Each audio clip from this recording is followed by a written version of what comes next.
1988, B. Towns, who at that time was the horticulture instructor at Wilkes Community College, they were going to try to raise money for the blind, the census of the blind. And so they went to talk to Doc, Bill Young, and Ella Sue White, and B. And so they talked to Doc about doing something to raise money for the census for the blind. And so they put together this Merlefest. Actually, back then it was not called Merlefest, it was called Eddie Merle Watson Memorial Festival. Well, to just move up to get to the point of why there is another Merlefest, Ron Downhauer and I, we had a production company called Downhauer Ferguson Advertising. And B was the horticulture instructor, and he said, Mule, why don't you come over and just take some outtakes, some footage, and maybe we can use it in our horticulture films that we were producing. And I said, okay. Well, me being a picker and a grinner and loving music, I decided just to film the whole thing.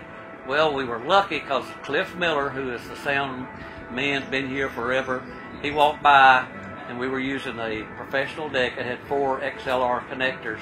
He asked me, he said, would you like to have sound? And I went, yeah.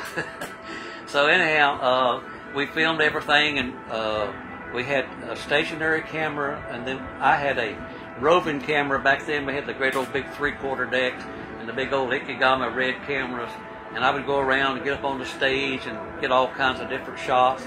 And then when we figured out we had a good sound, I called B. I said, you need to come and look at this footage. Man, we could make a tape and sell the tape. Well, we did, and it sold 5,000 copies. And I think at that time they were $29.95. And the proceeds, they actually paid me to edit it, and then the proceeds went to the community college. And so there wasn't supposed to be another Merlefest or an Eddie Merle Watson Memorial Festival. You can see why they changed it, because that's a mouthful. So B. Towns, he made a statement when we were interviewing him in the pit, and he said that if it hadn't been for that videotape that Mule Ferguson produced, there probably wouldn't have been another Merlefest, because the people that bought the tape, they would come or call in and say, when is the next Merlefest? Well, the girls answered the phone, they'd say, well, there's not going to be another Merlefest. And they just kept on calling and calling and calling. So finally, B went to Dr. Daniels, who was the president, and said, well, they're wanting to have another festival.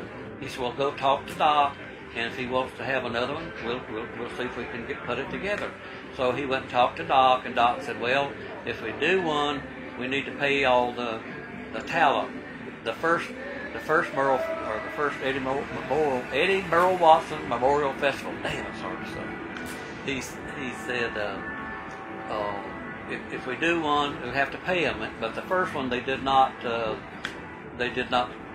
charge anything to come. In fact, they were calling in when they found out they were going to have a fundraiser for Merle.